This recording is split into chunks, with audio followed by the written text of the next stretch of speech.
Hey nerds! Today we're going to be taking a character, giving them levels, and the ability to grow higher levels. We'll have 2 buttons symbolizing gaining EXP from killing enemies. When our EXP gets high enough, we will grow a level and reduce our current EXP. This method carries over excess EXP after leveling and allows multiple levels from one kill.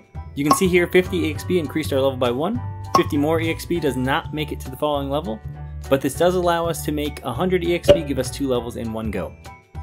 Let's do this.